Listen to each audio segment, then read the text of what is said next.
प्रिय दर्शकों, उत्तर प्रदेश उर्दू अकेडमी के ज़ेर एहतमाम मुनक़िदा उर्दू प्रोग्राम आओ उर्दू सीखे में हम आप सबका दिल से खैर मक़दम करते हैं, स्वागत करते हैं, इस्तक़बाल करते हैं। जैसा कि हम और आप जानते ही हैं कि उर्दू बहुत शीरीं और बहुत मीठी ज़बान है। इसकी कशिश हम सबको अपनी तरफ खींचती है। हम सब चाहते हैं कि इस ज़बान को सीखें। इसी मकसद के पेश नज़र उत्तर प्रदेश उर्दू अकेडमी ने इस प्रोग्राम को शुरू किया है और अब तक इसके काफ़ी एपिसोड हो चुके हैं। अगर आप मुस्तकिल इसके एपिसोड्स देखें तो आप अल्फ़ाबेट से लेके यानी उर्दू हुरूफ़ तहज्जी से लेके या उर्दू वर्णमाला से लेकर अब तक बहुत कुछ पढ़ना और लिखना सीख सकते हैं। हमसे पहले भी बहुत सारे टीचर्स ने आपको बहुत कुछ सिखाया है और हमने भी बहुत से तरीक़े अपनाए हैं ताकि आप लोग इस ज़बान को सीख सकें और आपने हमारा बहुत साथ दिया है। मैं फिर कहूँगी कि हमारे बाज़ छात्र, हमारे बाज़ स्टूडेंट ऐसे हैं कि जो न सिर्फ ये कि हमारे सवालात के भी जवाब देते हैं, सवालात के जवाब तो देते ही हैं, साथ साथ वो इस कदर कनेक्ट रहते हैं इस कोर्स में कि जो होमवर्क मैं उनको करने के लिए देती हूँ वो उसे हमेशा करके दिखाते भी हैं। कमेंट बॉक्स में वो मुझे मिलता है। इससे बड़ी खुशी एक उस्ताद के लिए और क्या हो सकती है। इस सिलसिले में सबसे अहम नाम हंसराज यादव जी का है। उन्होंने पिछले एपिसोड में भी जो भी कुछ मैंने होमवर्क दिया उसको करके भेजा है। हंसराज जी का हम बहुत शुक्रिया अदा करते हैं। बहरहाल आज फिर हम एक बहुत ख़ास कहानी के ज़रिए से आपको उर्दू लिखना सिखाएंगे। कहानी का शीर्षक या कहानी का टॉपिक है दो व्यापारी। अब सवाल ये है कि व्यापारी को उर्दू में क्या कहते हैं। अब देखिए हमारा जो शीर्षक है वो है दो व्यापारी। अब व्यापारी को उर्दू में कहते हैं सौदागर या ताजिर। देखिए उर्दू में कहते हैं सौदागर और इसी को ताजिर भी कहा जाता है यानी तिजारत करने वाला। शीर्षक तो आपने देखा कि दो व्यापारी का मतलब या व्यापारी का मतलब उर्दू में होता है सौदागर या ताजिर। अब देखिए हमने लिखा तो, पर सवाल यह है कि सौदागर हमने किस तरह से लिखा है। हमने क्योंकि मकसद हमारा ये है कि आप लोग पढ़ने के साथ साथ थोड़ा थोड़ा लिखना भी सीख जाएं, इसीलिए हमने एक एक दो दो जुमले करके आपको लिखना सिखाने की कोशिश की है। अब देखिए जैसे सौदागर में सबसे पहला हर्फ है सीन, फिर प्लस वाव प्लस दाल प्लस अलिफ प्लस गाफ प्लस रे। आपने देखा कितने सारे अल्फ़ाबेट्स आए। अब हमने क्योंकि आपको सिखाया है कि उर्दू में हमेशा हर्फ जो हैं, अल्फ़ाबेट्स जो हैं वो शॉर्ट होके लिखे जाते हैं, मिलाए जाते हैं, तब कोई शब्द या कोई लफ्ज़ बनता है। जैसे हमने सीन को शॉर्ट किया, इतना सा लिया। वाव इंडिपेंडेंट रहता है इसलिए पूरा ही आएगा। सीन वाव ज़बर सौ, मात्रा लगाई, सीन वाव ज़बर सौ। दाल इंडिपेंडेंट रहता है, ये हम आपको सिखा चुके हैं। जो कुछ हर्फ ऐसे होते हैं जो अपने से पहले हर्फों में कनेक्ट होते हैं लेकिन बाद वाले में कनेक्ट नहीं होते, वो इंडिपेंडेंट कहलाते हैं या नॉन कनेक्टर कहलाते हैं। तो सीन वाव ज़बर सौ, दाल अलिफ ज़बर दा, सौदा। फिर अब देखिए गाफ को हमने शॉर्ट किया, गाफ रे ज़बर गर, सौदागर। इस तरह से सौदागर लिखा जाएगा। इसी तरह से ताजिर, ताजिर में देखिए ते प्लस अलिफ प्लस जीम प्लस रे, ताजिर। फिर हमने ते को शॉर्ट किया, उसका शोशा पढ़ा चुके हैं आप लोग को। शोशा लिया, ऐसे ऊपर ले गए, अलिफ मिलाया, ते के दो नुक्ते लगाए यानी दो डॉट्स लगाए, ते अलिफ ज़बर ता। फिर जीम को शॉर्ट किया और जीम रे जेर जिर, ताजिर। तो जीम को आपने देखा कि हमने सिर्फ इसका इतना हिस्सा लिया है, इतना हिस्सा सिर्फ जीम, ऐसे। तो अगर आप इसकी प्रैक्टिस करेंगे बार बार तो आपको अंदाज़ा होगा कि किस तरह से आप थोड़ा थोड़ा करके लिखना सीख रहे हैं। और देखिए मुझे इसकी उम्मीद है, बल्कि जैसे जैसे मैं आप लोगों का होमवर्क देखती हूँ मुझे ये अंदाज़ा होता है कि जो लोग हमसे मुस्तकिल जुड़े हुए हैं वो कहीं ना कहीं लिखना अच्छा खासा सीख गए हैं। अब देखिए महारत की जहां तक बात है उसमें तो थोड़ा वक्त लगेगा, लेकिन यह है कि आप लोग सीख रहे हैं। चलिए अब कहानी कुछ इस तरह शुरू होती है। बहुत समय पहले की बात है, दो व्यापारी थे, एक ही शहर में रहते थे। उनमें से एक चालाक था और दूसरा मूर्ख। अब मूर्ख के लिए उर्दू में लफ्ज है बेवकूफ। हिंदी में मूर्ख और उर्दू में है बेवकूफ। अब बेवकूफ कैसे लिखा जाता है? देखिए, बे प्लस ये प्लस वाव प्लस काफ प्लस वाव प्लस फे। कितने सारे हर्फ आए? 1 2 3 4 5 6 हर्फ आए हैं पूरे। अब इन 6 हर्फों को हम देखिए किस तरह से मिला के आपस में जब लिखेंगे तो एक शब्द या एक लफ्ज बन जाएगा। देखिए, बे को मुख्तसर किया, बे का शोशा लिया, बहुत गौर से देखिएगा, फिर ये का शोशा लिया, फिर वाव मिलाया, बे ये जबर बे, मात्रा लगाई जबर, बे ये जबर बे, वाव जबर वाव, फिर काफ को शॉर्ट किया, फिर वाव में मिला दिया उसको, काफ वाव पिशपू, इसमें पेश लगेगा, और फिर फे पूरी ही रहेगी इसी तरह से क्योंकि आखिर में आ रही। कोई भी अल्फाबेट हम लोग बता भी चुके हैं और आपको याद भी होगा, एक बार फिर से उसको दोहरा लें कि कोई भी अल्फाबेट अगर आखिर में आता है वो तकरीबन पूरा ही रहता है, शॉर्ट नहीं होता है। तो बहरहाल बहुत समय पहले की बात है, दो व्यापारी थे, वे एक ही शहर में रहते थे। उनमें से एक चालाक था और दूसरा मूर्ख। एक दिन उन दोनों व्यापारियों ने 500 गाड़ियों में अपने अपने कीमती सामान लादे। अब देखिए यहाँ लफ्ज है कीमती, आपको मालूम ही है जो बहुत महंगा हो, लेकिन आपको सीखना क्या है? आपको इसका तलफ्फुज सीखना है। कीमती कोई लफ्ज नहीं होता, कीमती क से आप इसकी आवाज नहीं निकालेंगे बल्कि हलक से यहां से निकालेंगे, कीमती काफ। तो दोनों ने अपने कीमती सामान 500 गाड़ियों पर लाद दिए और एक दिशा में, यानी एक ही समत में, एक ही साइड में। अब देखिए बहुत से हिंदी शब्दों के उर्दू शब्द भी आप इसमें सीख रहे हैं।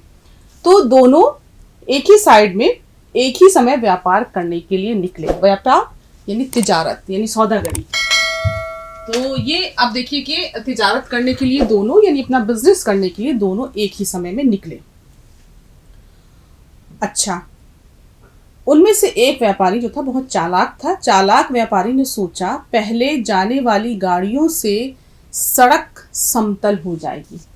उसने सोचा कि जो गाड़ियां सामान से लदी हुई पहले निकलेंगी तो क्या होगा कि सड़क जो है वो बराबर हो जाएगी उससे, और उसके बाद क्या होगा तो मेरी गाड़ियों को जाने में सुविधा होगी। सुविधा का मतलब होता है आसानी। अब आसानी कैसे लिखा जाता है ये देख लीजिए। आसानी, अलिफ बस जबर आ, सीन अलिफ जबर सा, नून ये जर्दी, आसानी। तो उन्होंने कहा कि ठीक है। अब वो उसने सोचा, जो चालाक व्यापारी था, यानी दो सौदागर थे, दोनों में से एक बहुत चालाक था और उसने ये किया कि उसने अपने साथी के साथ कहीं ना कहीं ये चालाकी की कि उसने सोच लिया कि भाई अगर गाड़ियां जो हैं वो पहले जिसकी जाएंगी उसकी गाड़ियों के जाने से सड़क जो है वो बराबर हो जाएगी तो सफर में आसानी होगी। तो इसलिए उसने कहा, और आगे भी बहुत कुछ उसने सोचा, पहले जाने वाली गाड़ियों से सड़क समतल हो जाएगी तो मेरी गाड़ियों को जाने में सुविधा होगी। उनके बैल पहले से उगी घास खा लेंगे। यानी अगर मान लीजिए 500 गाड़ियों में से 500 गाड़ियों में से आधी पहले चली गई तो क्या होगा कि बैल जैसे जैसे गुजरेंगे और जो घास होगी वो खा लेंगे। अच्छा, तो मेरे बैलों को नरम घास मिलेगी, उनके लोग फलों को खा लेंगे तो मेरे लोगों को नए फल मिलेंगे। वह व्यापारी जिस दाम में अपने सामान को बेचेगा मैं उससे अधिक दाम में, अधिक दाम में बेचूंगा तो अधिक लाभ होगा, अधिक फायदा होगा। लाभ यानी फायदा। ये सोचकर उसने दूसरे व्यापारी से कहा मित्र। अब देखिए मित्र बड़ा खूबसूरत शब्द है, लेकिन उसका उर्दू लफ्ज भी आपको आता ही है, पर उसको लिखना सीखिए। मित्र का मतलब क्या होता है बताइए? मित्र का मतलब होता है दोस्त। ठीक है, दोस्त एक बेहद खूबसूरत लफ्ज है, इसलिए आपको लिखना आना चाहिए। तो दाल दाल वाव ज़बर दो, फिर उसके बाद देखिए सीन, फिर ते, दोस्त। अच्छा, अब ये तो हुआ आपका दोस्त। अब कभी कभी मैं आपसे ये भी पूछ लेती हूँ कि एक छोटा सा जुमला बना दीजिए दोस्त का। तो दोस्त का एक बेहद खूबसूरत सा जुमला, तो आप कह सकते हैं कि रानी, देखिए छोटे छोटे जुमलों से हम लिखना सीख रहे हैं, मकसद है लिखना सीखना। रानी राधा की दोस्त है। एक छोटा सा जुमला हमने सीखा। अच्छा, ये सोचकर उसने दूसरे व्यापारी से कहा, मित्र, इतने सामान के साथ हम दोनों का एक साथ यात्रा करना उचित नहीं है। यात्रा, सफर करना। तुम आगे बढ़ो, मैं पीछे से आता हूँ। उचित नहीं है यानी ठीक नहीं है, यानी दोनों अगर एक साथ जाएंगे तो भाई हो सकता है लुटेरे मिल जाएं, हो सकता है हम दोनों का सामान रुक जाए, तो इसलिए तुम पहले चलो, मैं आता हूँ। मूर्ख व्यापारी ने सोचा। अब जो एक व्यापारी था वो बेवकूफ था, यानी उसको कोई अक्ल नहीं थी। वो उसने सोचा, ठीक है, यदि मैं पहले चला जाऊंगा तो मुझे अच्छी सड़क मिलेगी, मेरे बैलों को ताज़ी घास मिलेगी, पहले पकने वाले फल मेरे लोगों को मिलेंगे, और मैं अपने सामान का अपना मूल्य लगाऊंगा। मूल्य, कीमत लगाऊंगा। फिर वही बात, कीमत का तलफ्फुज, और आपको कीमत लिखना आना चाहिए। देखिए, काफ प्लस ये प्लस मीम प्लस ते, कीमत। उच्चारण सही होना बहुत जरूरी है। तो काफ ये ज़िरक़ी, देखिए काफ को हमने कैसे शॉर्ट किया, काफ ये मीम फिर ते। थोड़ा सा मुश्किल होगा आपको लिखना, इसलिए फिर से देखें। देखिए, काफ का शोशा लिया, काफ को शॉर्ट कर दिया, ये, फिर इसमें ये का शोशा, फिर मीम, फिर ते, कीमत। तो उसने सोचा कि मैं ठीक है, मैं अपने हिसाब से कीमत लगाऊंगा। अच्छा, और उसने उसके प्रस्ताव को मान लिया। प्रस्ताव, उसकी तजवीज़, यानी जो उसने उसके सामने एक प्रपोजल रखा या एक तजवीज़ रखी या एक प्रस्ताव रखा, उसने उसको मान लिया पहले दोस्त ने। पानी के कई पीपे भरे और अपने काफिले के साथ। अब देखिए, काफिला कोई लफ्ज़ नहीं होता, उच्चारण के लिए यहाँ भी ध्यान देना ज़रूरी है, काफिला। तो अपने काफिले के साथ, यानी जो इकट्ठे लोग एक साथ चलते हैं, काफिला कहते हैं जो बहुत सारे लोग मिलकर सफ़र करते हैं, तो काफिले के साथ चल पड़ा। यानी पहला दोस्त। दो ताजिर थे, हम बता चुके हैं। एक ताजिर अब पहले चल पड़ा है। वन से होकर जाने वाले मार्ग में ही एक प्रेत रहता था। वन, जंगल। जंगल लिखना सीखेंगे आप। तो वन की मानी होते हैं जंगल की, और देखिए जंगल में भी थोड़े से ज्यादा हर्फ हैं, तो आपको उसको देखना पड़ेगा कि किस तरह से आप उसको लिखेंगे। तो जंगल है जीम नून गाफ लाम, जीम नून ज़बर जन, गाफ लाम ज़बर गल, जंगल। ये हर्फ आपको हम मुख्तसर करके बहुत बार बता चुके हैं, लेकिन फिर भी गौर कीजिएगा गाफ की शक्ल पर कि गाफ बीच में आया है तो किस तरह से। देखिए, जीम नून फिर गाफ और ये लाम, जंगल। जीम नून ज़बर जन, गाफ लाम ज़बर गल, जंगल। मार्ग, रास्ता। अब देखिए कि वन से होकर जाने वाले मार्ग में ही एक प्रेत रहता था। प्रेत, बुरी रूह, या आप उसको भूत या देव कुछ भी कह सकते हैं। तो एक प्रेत रहता था। उसने उधर से जाते हुए व्यापारी के काफिले को देखा, एक राजकुमार का रूप भरकर। अब वो एक शहजादा बन गया, सेवकों के साथ।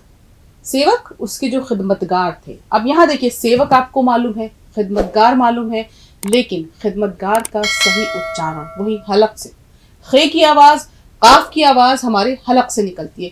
खिदमतगार लिखना भी देखिए, सेवक को कहा जाता है खिदमतगार या मुलाजिम, तो खिदमतगार ये देखिए, या खिदमत करने वाला आप कह सकते हैं, आपके लिए आसान थोड़ा सा और। तो खिदमत करने वाला, यानी खिदमत आपको याद रखना है। अच्छा, अब उसने क्या किया, प्रेत ने एक राजकुमार का रूप भरा और वो गाड़ी के अपने लोगों के साथ में इनके पास आया। व्यापारी की गाड़ी के बगल में आया, अभिनंदन कर उसने पूछा, मतलब उसको उसने पहले उसको कहते हैं ना कि हाय हेलो कहा आपकी ज़बान में, या उसको नमस्कार कहा, और उसके बाद कहा इन गाड़ियों में आप क्या ले जा रहे हैं। उसको वेलकम किया, उसका इस्तकबाल किया, और उसके बाद कहा कि भैया आप क्या ले जा रहे हैं। अब जाहिर सी बात है, एक शहजादा जब किसी व्यापारी को या किसी सौदागर को या ताजिर को दिखाई दे रहा है तो वो भी उससे अच्छे से बात करेगा। देखिए यहाँ बहुत कुछ सीखने वाला भी है। कीमती सामान, व्यापारी ने कहा। पानी के पीपों से भरी गाड़ी की ओर इशारा करके राजकुमार रूपी प्रेत ने पूछा, इस गाड़ी में क्या है? वह गाड़ी पानी से भरी हुई है, व्यापारी ने कहा। मार्ग में आगे तो जल ही जल है। जल तो सब जानते हैं, यानी पानी ही पानी। अब देखिए क्योंकि वो प्रेत है और उसका काम यही है कि जो भी काफले वहां से गुजरते हैं वो उनको बहका देता है। तो इनको भी कह रहा है कि आगे तो देखिए जल ही जल है, पानी ही पानी है, इतने भारी पीपों को ले जाने की क्या आवश्यकता है? अब लफ्ज आया आवश्यकता। आवश्यकता कहते हैं जरूरत को। तो जरूरत उच्चारण फिर वही ज्वाद, जोए, जे, इसका उच्चारण भी अगर आपका ठीक नहीं होगा तो बोलने में आपको मजा नहीं आएगा और सुनने वाले के कानों को बुरा लगेगा। वो तो जरूरत कोई लफ्ज नहीं होता है, बल्कि लफ्ज होता है जरूरत। जेड की आवाज, या फिर हिंदी में अगर आप देखें तो जा पे बिंदी, जेड, ये जरूरत। देखिए मैं यहां लिख देती हूं,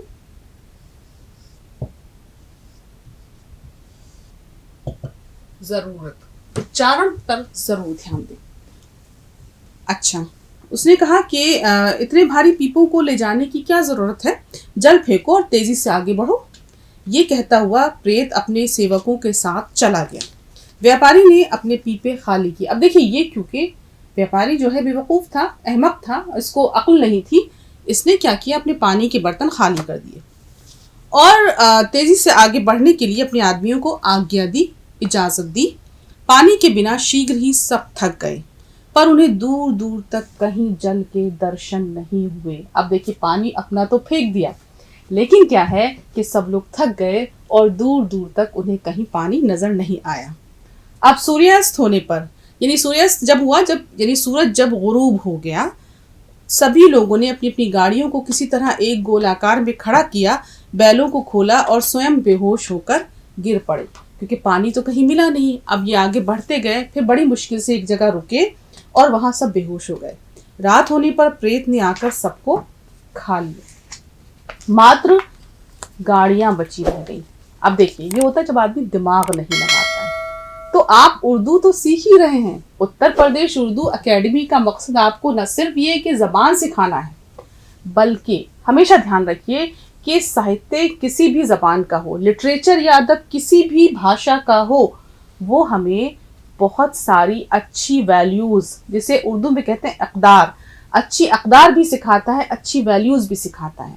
यहाँ हम इन कहानियों के जरिए से भाषा का ज्ञान तो ले ही रहे हैं, हमें भाषा तो आ ही रही है, लेकिन साथ साथ हमें बहुत सारी अच्छी वैल्यूज भी समझ में आ रही हैं। अब यहाँ ही देख लीजिए कि अगर दिमाग से काम नहीं लिया तो क्या होता है।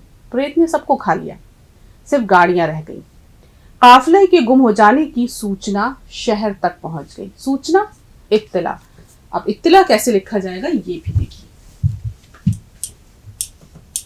अब देखिए एक चीज और, आप लोग हमेशा एक लफ्ज जो है बहुत गलत बोला जाता है अक्सर करके, न्यूज एंकर्स भी।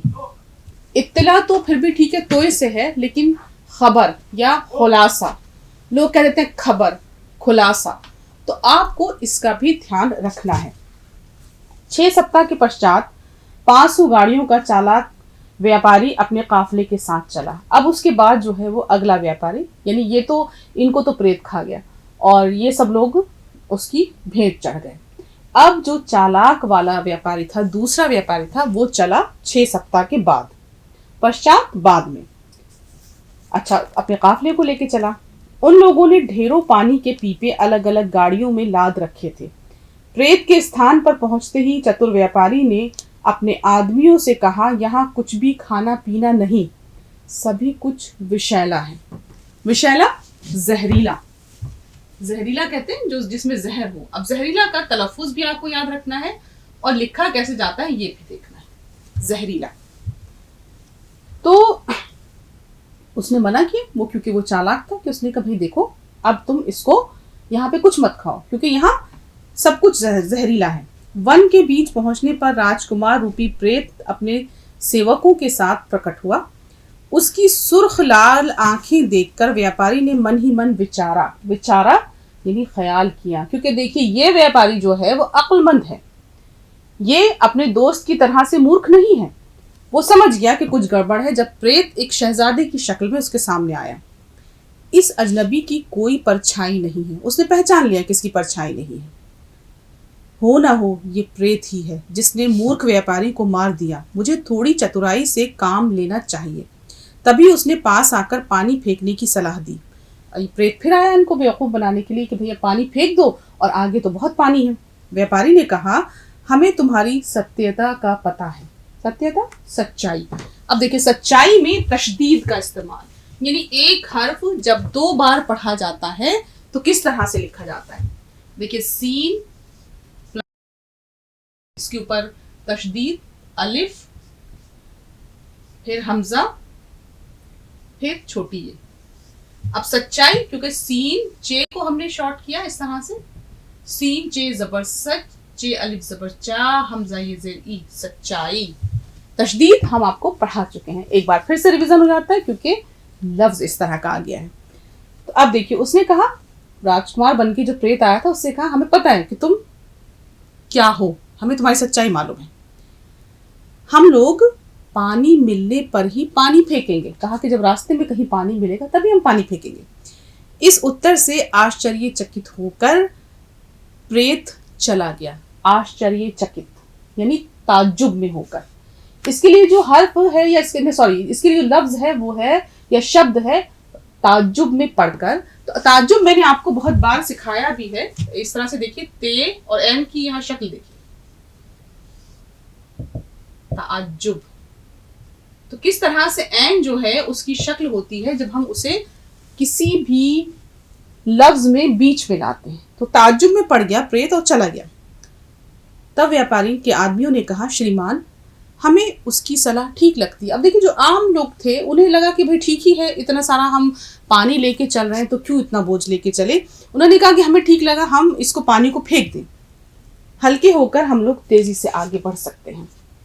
सच्चाई बताते हुए व्यापारी ने कहा, मित्रों, दोस्तों, जल रहित मरुभूमि के नाम से ये जगह प्रसिद्ध है। उसने कहा कि ये वो जमीन है जहाँ पानी है ही नहीं, जहाँ लोग मर जाते हैं पानी के बगैर।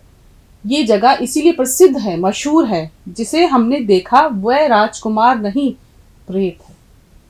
जिसे हमने देखा वो राजकुमार नहीं था, प्रेत था।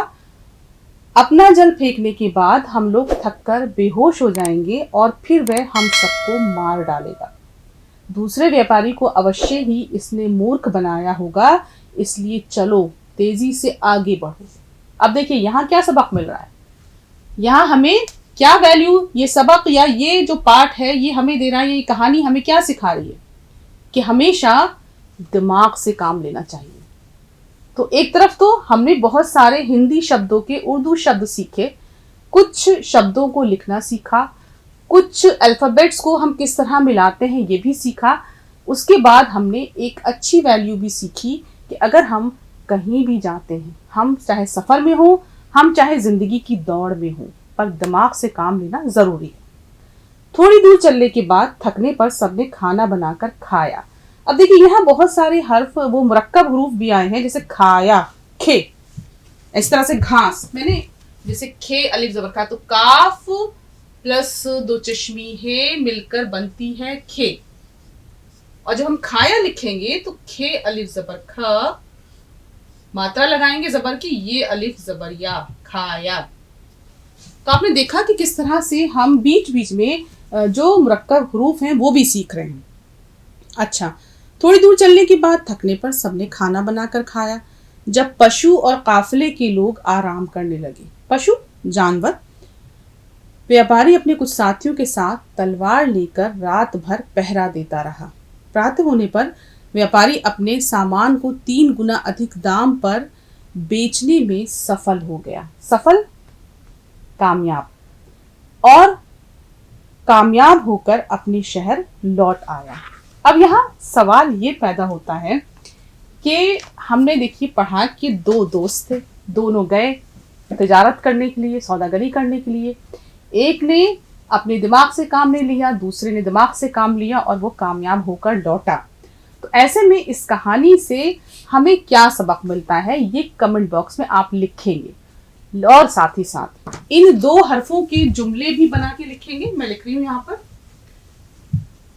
कि जिससे हमें अंदाजा हो कि आपने छोटे छोटे लफ्जों को इस्तेमाल करना शुरू कर दिया है।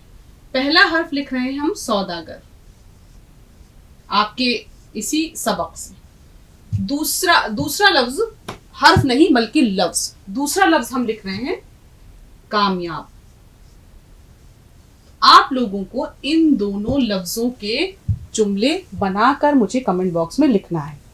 एक चीज ये है, और साथ ही साथ इस पूरे सबक को फिर से सुनकर जितने लफ्ज मैंने आपको यहाँ लिखने सिखाए हैं उनकी प्रैक्टिस ज़रूर कीजिएगा।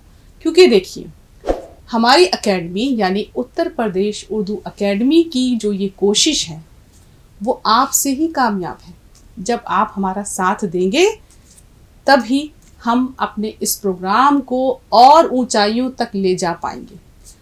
आपके साथ से ही हमारा ये प्रोग्राम कामयाब होता है, हमारा हौसला बढ़ता है।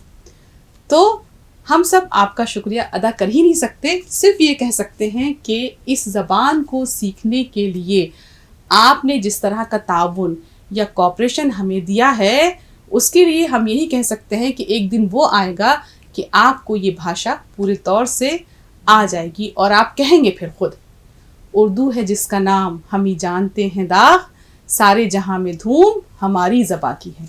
आप सबका बेहद शुक्रिया।